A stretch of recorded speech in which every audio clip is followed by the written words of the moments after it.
그들이 배부를 것이며 긍휼히 여기는 자는 복이 있나니 그들이 긍휼히 여김을 받을 것이며 마음이 청결한 자는 복이 있나니 그들이 하나님을 볼 것이며 화평하게 하는 자는 복이 있나니 그들이 하나님의 아들이라 일컬음을 받을 것이며 의를 위하여 박해를 받은 자는 복이 있나니 천국이 그들의 것임이라. 나로 말미암아 너희를 욕하고 박해하고 거짓으로 너희를 거슬러 모든 악한 말을 할 때에는 너희에게 복이 있나니 기뻐하고 즐거워하라. 하늘에서 너희의 상이 큼이라. 너희 전에 있던 선지자들도 이같이 박해하였느니라. 너희는 세상의 소금이니 소금이 만일 그 맛을 잃으면 무엇으로 짜게 하리요. 후에는 아무 쓸데없어 다만 밖에 버려져 사람에게 밟힐 뿐이니라. 너희는 세상의 빛이라. 산 위에 있는 동네가 숨겨지지 못할 것이요 사람이 등불을 켜서 말 아래 두지 아니하고 등경 위에 두나니 이러므로 집안 모든 사람에게 비치느니라. 이같이 너희 빛이 사람 앞에 비치게 하여 그들로 너희 착한 행실을 보고 하늘에 계신 너희 아버지께 영광을 돌리게 하라. 내가 율법이나 선지자를 폐하러 온 줄로 생각하지 말라. 폐하러 온 것이 아니요 완전하게 하려 함이라. 진실로 너희에게 이르노니 천지가 없어지기 전에는 율법의 1.1획도 결코 없어지지 아니하고 다 이루리라. 그러므로 누구든지 이 계명 중에 지극히 작은 것 하나라도 버리고 또 그같이 사람을 가르치는 자는 천국에서 지극히 작다 일컬음을 받을 것이요 누구든지 이를 행하며 가르치는 자는 천국에서 크다 일컬음을 받으리라.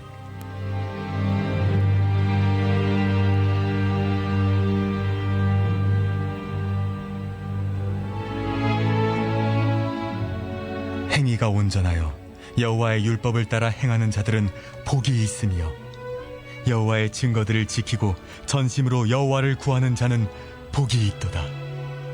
참으로 그들은 불의를 행하지 아니하고 주의 도를 행하는도다. 주께서 명령하사 주의 법도를 잘 지키게 하셨나이다. 내 길을 굳게 정하사 주의 율례를 지키게 하소서. 내가 주의 모든 계명에 주의할 때에는 부끄럽지 아니하리이다. 내가 주의 의로운 판단을 배울 때에는 정직한 마음으로 주께 감사하리이다. 내가 주의 율례들을 지키오리니 나를 아주 버리지 마옵소서. 청년이 무엇으로 그의 행실을 깨끗하게 하리이까? 주의 말씀만 지킬 따름이니이다.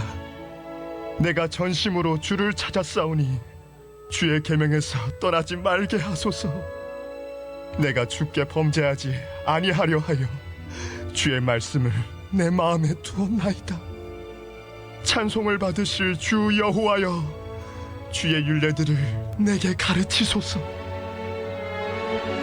주의 입의 모든 규례들을 나의 입술로 선포하였으며 내가 모든 재물을 즐거워함같이 주의 증거들의 도를 즐거워하였나이다.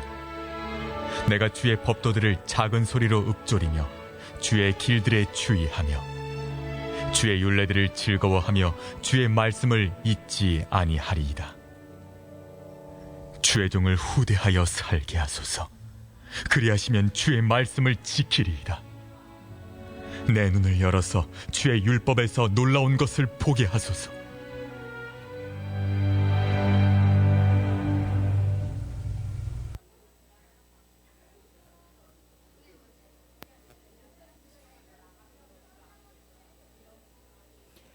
샬롬, 안녕하세요. 10월 2일 양지 꿈땅 초등부 예배를 드리는 우리 어린이들을 예수님의 이름으로 환영하고 축복해요. 또 연휴도 있고 주의를 지키기 어려울 때도 있을 텐데 항상 예배하는 우리 어린이들을 정말 사랑하고 칭찬합니다. 지난 한 주간도 우리 어린이들 건강하게 잘 지냈어요? 날씨가 너무 좋았죠? 안 좋았어요. 네. 하루하루 하나님의 은혜가 충만한 그런 날들이었기를 바라고 우리 친구들 이제 6학년 어린이들 손 들어보세요. 6학년 어린이들. 6학년 어린이들은 조금 있으면 이제 중학교에 올라가서 중학생이 되고 또 4학년, 5학년 어린이들도 하나씩 올라가게 될 텐데 우리 친구들 키도 쑥쑥 자라기를 바라고 키와 몸이 자랄 뿐만 아니라 하나님을 향한 믿음과 사랑이 늘 깊어지면서 성장하기를 바래요. 그리고 우리가 어렵고 힘들 때 도우시고 위로하시는 하나님, 우리와 항상 함께 하셔서 우리를 인도하시는 하나님께 감사하며 하나님의 살아계심을 체험하는 우리 어린이들 모두가 되기를 바랍니다. 10월의 주제는 선교예요. 예수님께서는 가서 모든 민족을 제자로 삼아 아버지와 아들과 성령의 이름으로 세례를 베풀고 복음을 전하라 하셨어요.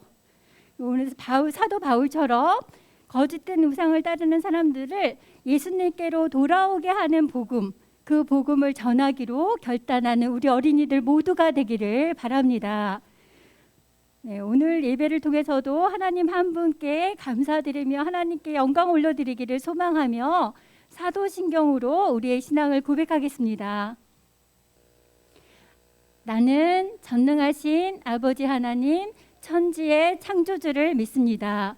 나는 그의 유일하신 아들 우리 주 예수 그리스도를 믿습니다. 그는 성령으로 잉태되어 동정녀 마리아에게서 나시고 본디오 빌라도에게 고난을 받아 십자가에 못 박혀 죽으시고 장사된 지 사흘 만에 죽은 자 가운데서 다시 살아나셨으며 하늘에 오르시어 전능하신 아버지 하나님 우편에 앉아 계시다가 거기로부터 살아있는 자와 죽은 자를 심판하러 오십니다.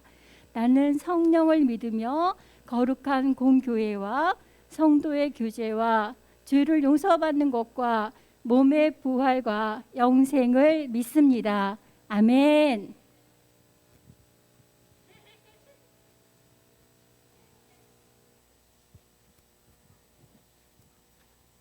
반갑습니다. 이번 주도 연휴 기간인데 또 연휴 기간보다 예수님을 먼저 생각해서 교회로 온 모든 우리 초등부 친구들을 축복합니다. 우리 앉아 있으니까 좀 어색하니? 너무 붙어 있지 마. 저기 둘 너무 붙어 있지 마. 너희들 몇 명 있는데 너무 붙어 있지 마세요. 조금 떨어져 계시고. 네. 우리 자리에 일어나서 함께 찬양하겠습니다.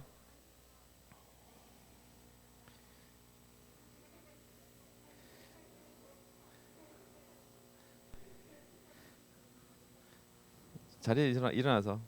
네.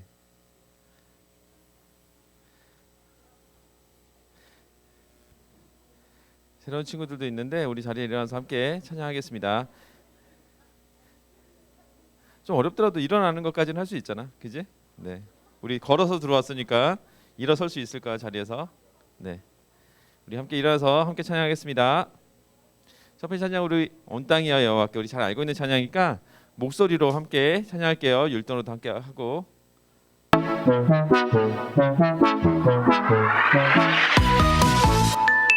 땅이여 여호와께 즐거운 찬송을 부를지어다.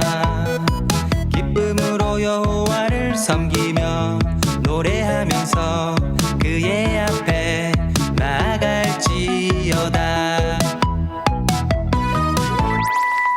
땅이여 여호와께 즐거운 찬송을 부를지어다. 기쁨으로 여호와를 섬기며 노래하면서 그의 앞에 나아갈지어다. 여호와가 우리 하나님이신 줄 너희는 알지어다. 그는 우리를 지으시니요 우리는 그의 것이니 그의 백성이요 그의 기르시는 양이로다.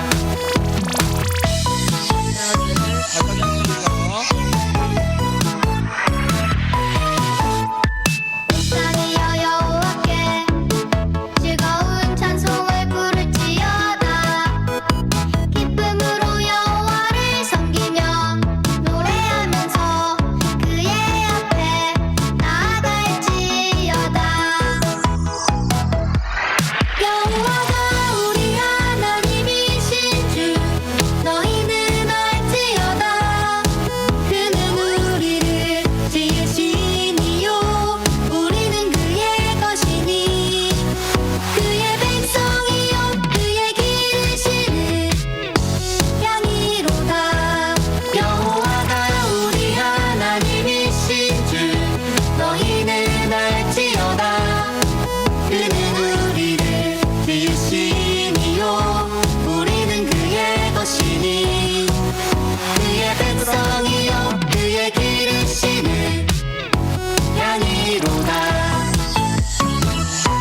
하나님께 영광의 박수 올려드리겠습니다. 네, 오늘도 우리를 이 자리에 모아주신 하나님의 은혜를 감사합니다. 네, 우리 두 번째 찬양은 주의 복음 나를 덮을 때. 이 찬양도 우리 잘 알고 있는 건 찬양이니까 가사 생각하면서 우리 목소리로 함께 찬양하겠습니다.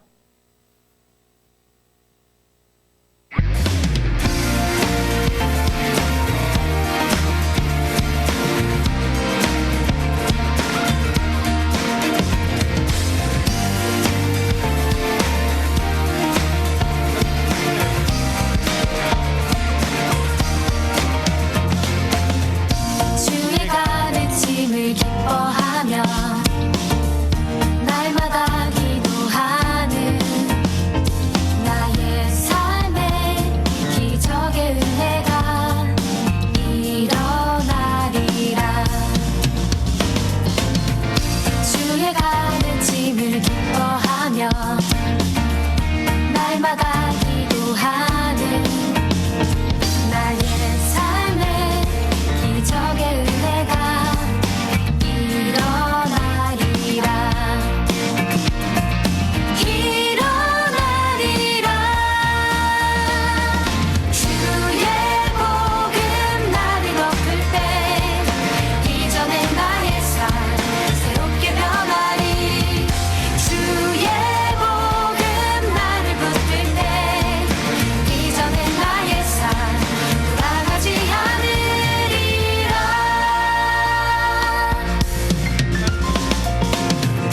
마음 모아 주께 나아가며 선한 마음 나누는 나의 삶에 찬양의 기쁨이 넘쳐나리라. 넘쳐나리라. 주의 복음 나를 덮을 때 이전의 나의 삶 새롭게 변하리. 주의 복음 나를 붙들 때 이전의 나의 삶 돌아가지 않으리라. 주님 함께 하시는 나를 통해 구원받는 사람 더해지리. 주님 함께 하시는 나를 통해 주의 복음 더욱 알게 되리. 주님 함께 하시는 나를 통해 구원받는 사람 더해지리. 주님 함께 하시는 나를 통해 주의 복음 더욱 알게 되리. 주의 복음 나를 덮을 때 이전의 나의 삶 새롭게 변하리. 주의 복음 나를 붙들 때 이전의 나의 삶 돌아가지 않으리. 주의 복음 나를 덮을 때 이전의 나의 삶 새롭게 변하리. 주의 복음 나를 붙들 때 이전의 나의 삶 돌아가지 않으리라.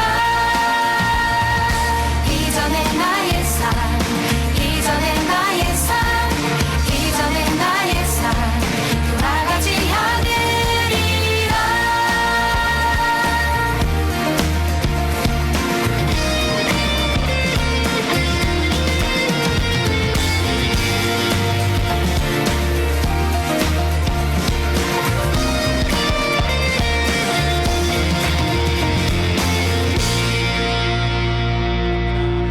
네, 박수로 하나님께 영광 올려드리겠습니다.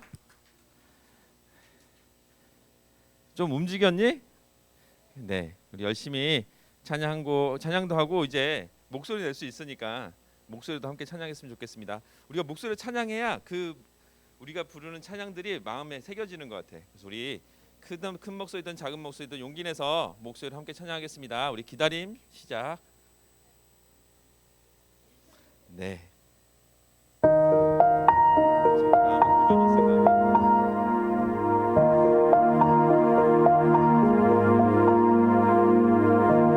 하나님의 약속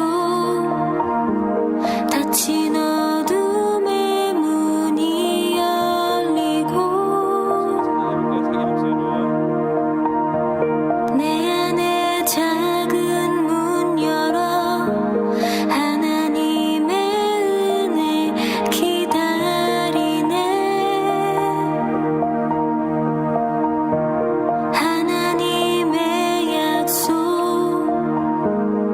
닫힌 어둠의 문이 열리고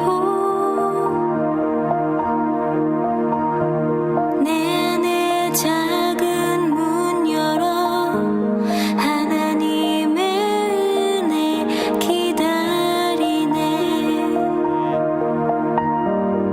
길었던 어둠의 끝은 빛으로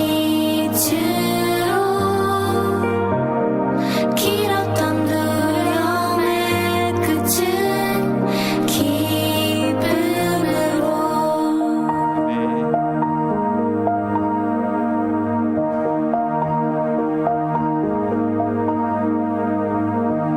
하나님의 약속 닫힌 어둠의 문이 열리고 내 안에 작은 문 열어 하나님의 은혜 기다리네. 길었던 어둠의 끝은 빛으로 길었던 두려움의 끝은 기쁨으로 길었던 어둠의 끝은 빛으로 길었던 두려움의 끝은 기쁨으로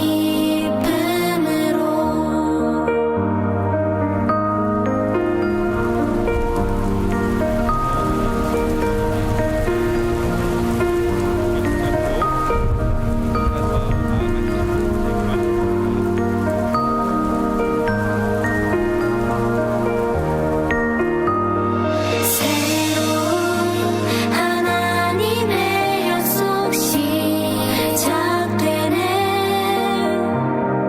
놀라운 하나님의 기적 시작되네.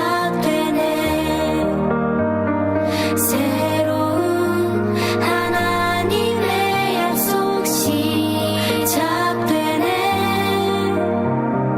놀라운 하나님의 기적 시작되네.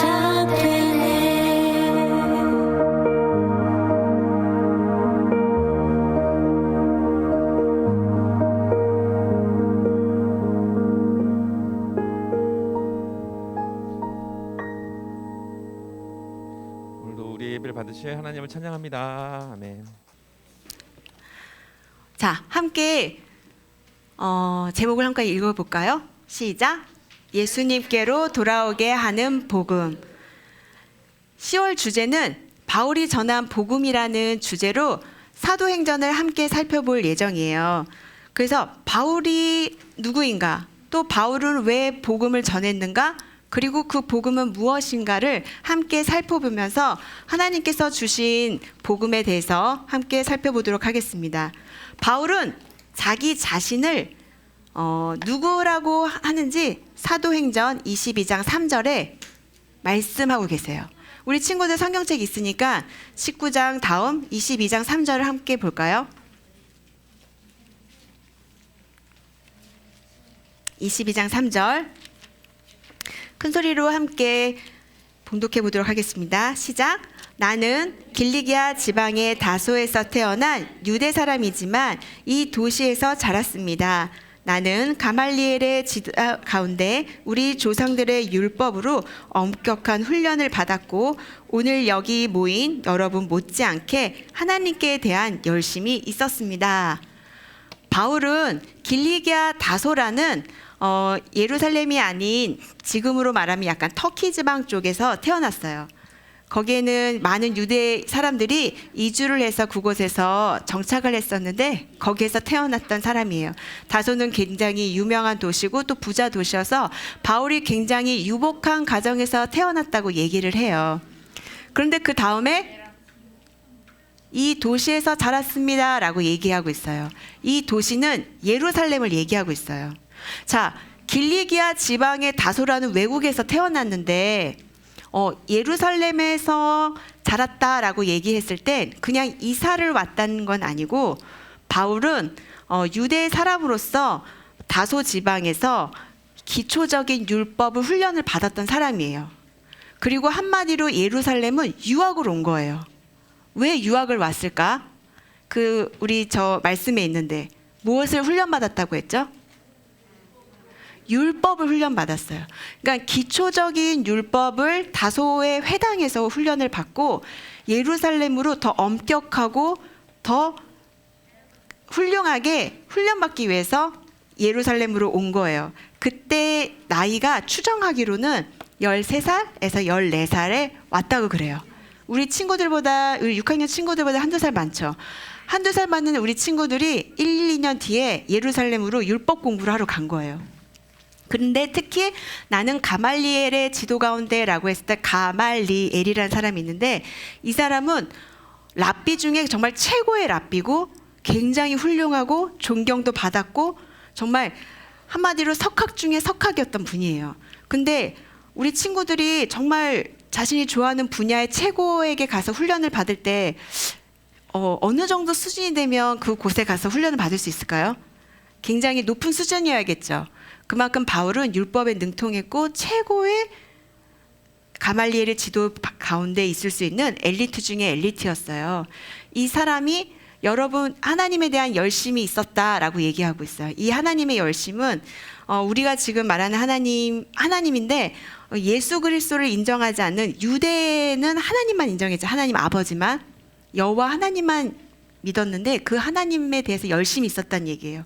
그래서 바울은 그 당시 예수를 따르는 사람들은 이 하나님을 모욕한다고 생각을 했어요. 왜? 예수님이 뭐라고 하면 죽었죠? 나는 하나님의 아들이다. 그리고 그리스도다.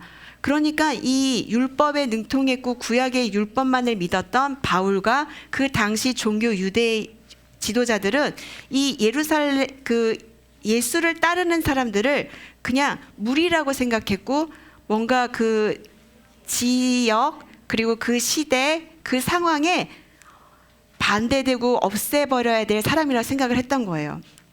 그래서 바울은 이 사람들을 잡으러 다니는데 앞장섰어요. 거기에 열심이 있었어요. 그런 바울이 어느 날 길을 가다가 이 예수를 따르는 사람들을 잡아서 감옥에 넣는 일을 했는데 또 어느 날 그 사람들을 찾으러 가는 그 길에 예수님을 만난 거예요. 그러면서 부활하신 예수님을 만나게 된 거예요. 그 예수님을 만나고 나서 바울은 그 모든 구약의 말씀이 이 예수 그리스도를 말하고 있구나라는 것을 알게 됐어요. 그리고 진짜 그리스도가 예수인 걸 알게 됐고 이 예수님께서는 바울에게 너는 이방인으로 갈 것이다 라고 하는 말씀을 주셔서 이방인으로 그 예수 그리스도를 전하는 복음 전파자로서 삶을 살기 시작하는 거예요. 그리고 이렇게 예수님의 복음을 받아들이는 사람은 하나님께서 어떤 명령을 주시냐면 그 복음을 전할 명령도 책임도 함께 주세요. 그래서 우리가 함께 살펴보고 또 10월달 함께 볼 이 사도행전은 이 사도들의 행전이다. 사도들이 전하고 걸어가는 그것들을 기록한 것이 사도행전이에요. 그런데 이 복음은 내가 할 수 있어서 한 것이 아니라 예수 그리스도를 주라고 받아들인 이 사도들 안에 성령의 오순절 사건 알죠? 성령 강림 사건. 그 사건으로 성령님께서 내주하셨고 그 성령에 이끌려서 복음을 전파하게 됐기 때문에 사도행전을 뭐라고도 얘기한다? 성령행전이라고 얘기하는 거예요. 성령께서 그 사도들을 통하여 예수 그리스도가 주이심을 전하는 것입니다. 우리 액츠 29이라는 거 많이 혹시 들어보지 않았어요? 교회에서? 네. 근데 우리 사도행전이 몇 장까지 있는지 한번 살펴볼까요? 28장까지 있어요. 그러면 사도행전 29장이라는 건 무슨 의미일까요?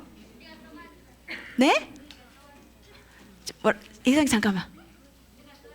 맞아요. 우리가 계속 써가고 있는 거예요.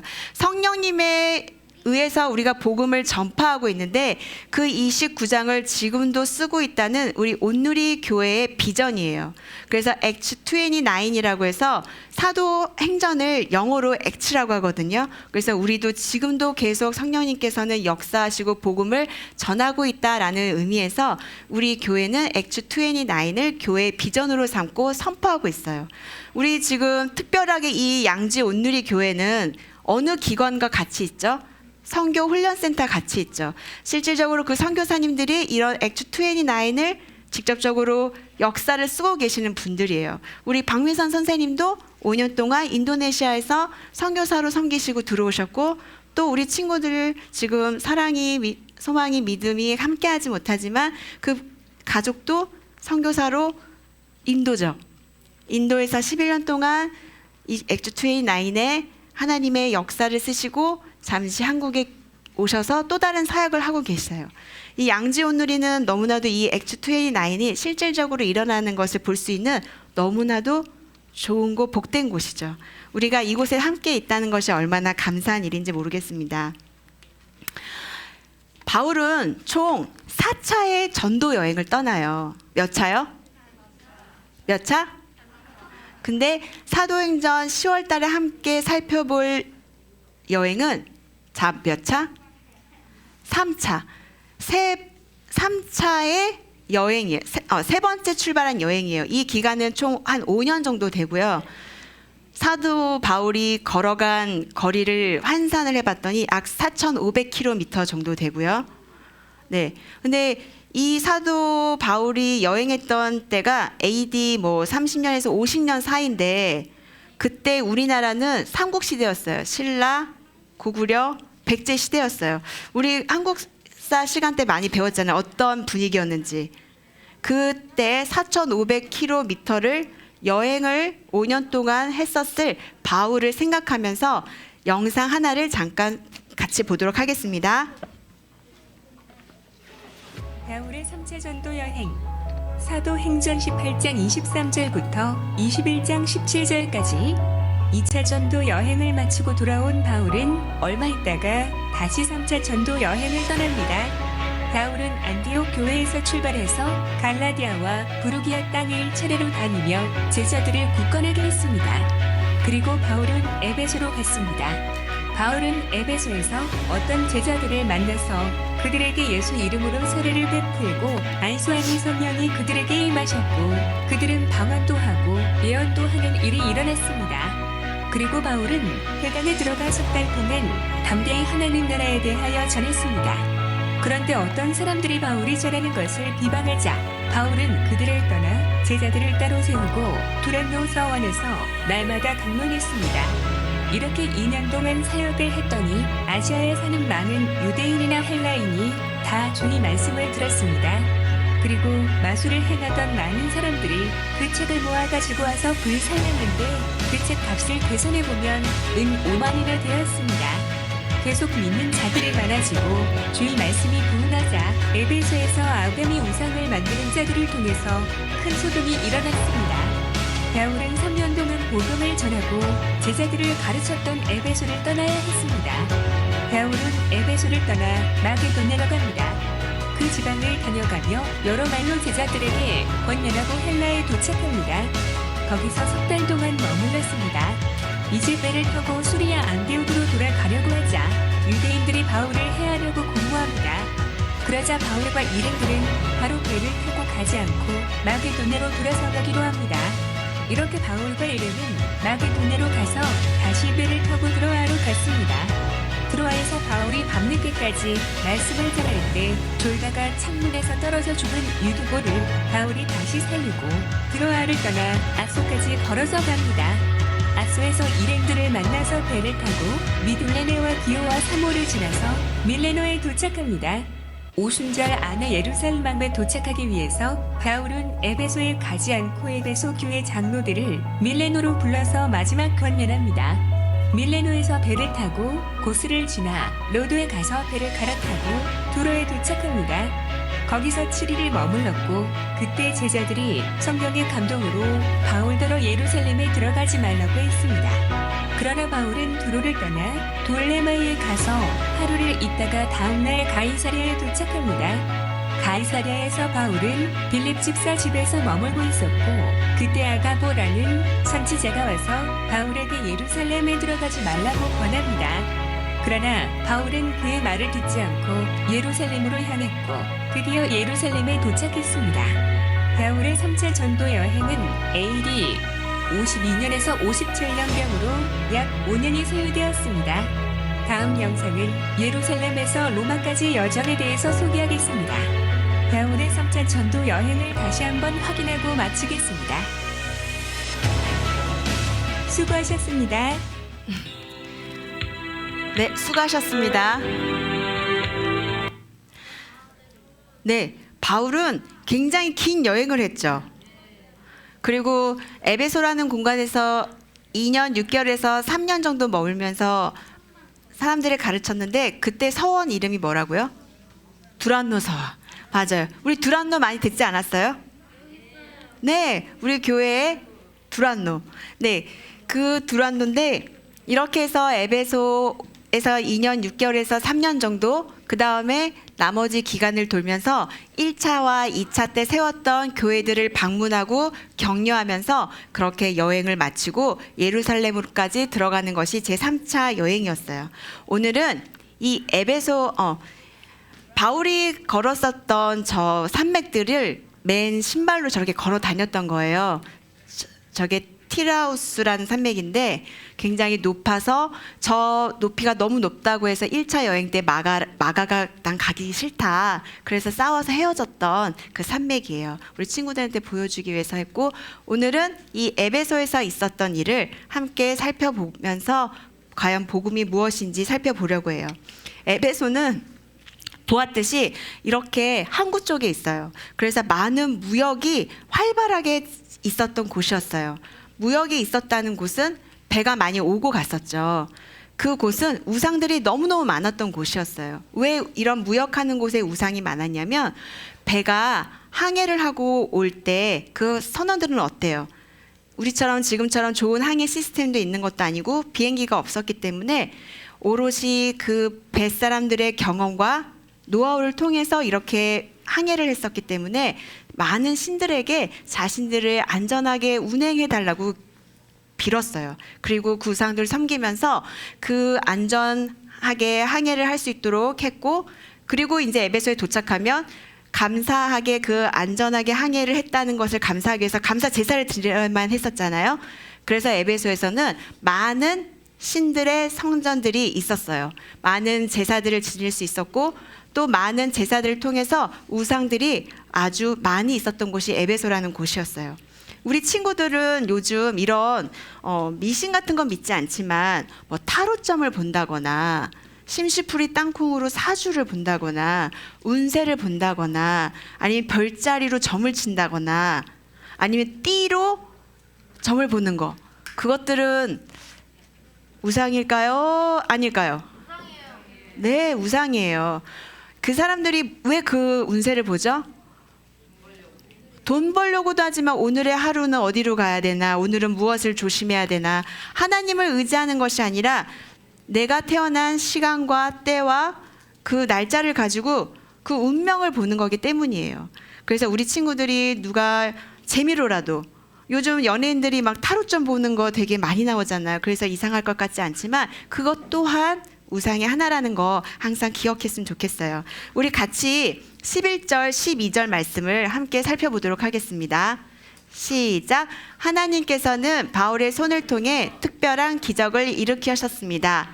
바울의 몸에 닿은 손수건이나 앞치마를 가져다 환자들에게 대기만 하면 그들의 병이 낫고 악한 영들이 떠나갔습니다. 자, 바울은 정말 훌륭한 사람이었기 때문에 이런 기적을 일으켰을까요?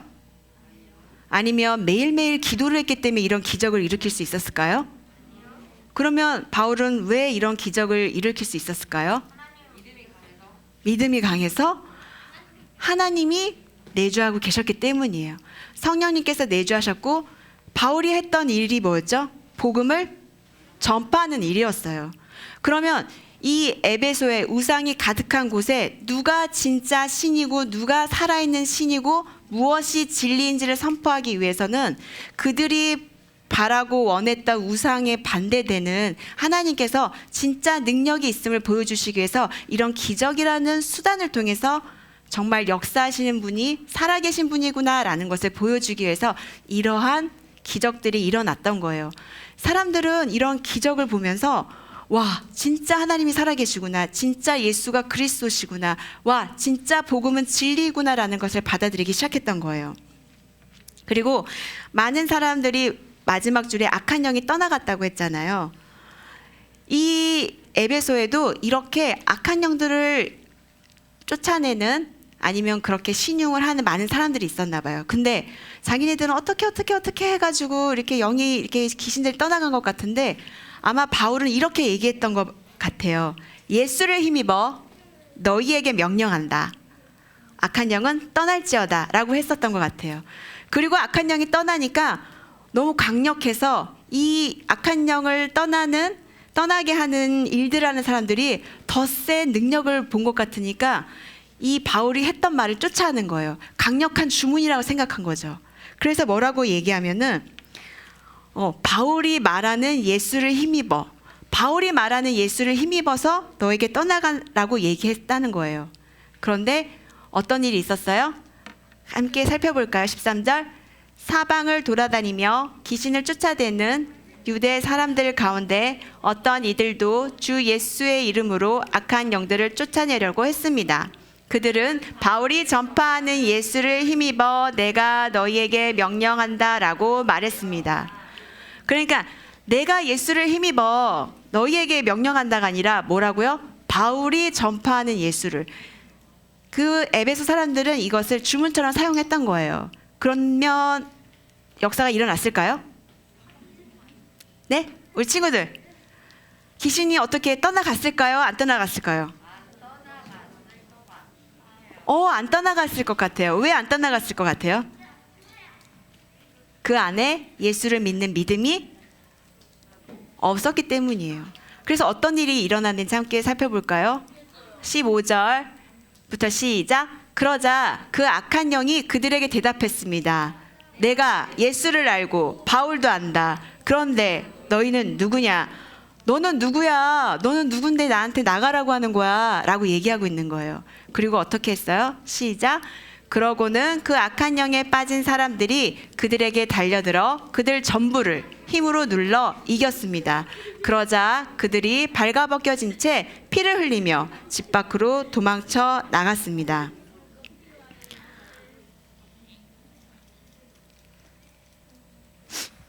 네, 바울은 이렇게 바울의 역사를 보고 그 우상과 그 귀신 내어 쫓는 것들을 많이 하는 사람들이 이렇게 바울을 쫓아했지만 그들 안에는 예수님을 믿는 믿음이 없었고 예수님이 믿는 믿음이 없었기 때문에 성령께서 내주하지 않으셨기 때문에 이런 바울이 했었던 복음의 능력을 이들은 할 수 없었던 거예요. 단순히 예수 그리스도의 이름을 명령한다고 해서 그 모든 것들이 일어나는 것은 아니에요. 예수 그리스도를 힘입어 명령한다는 그 말이 주문도 아니에요.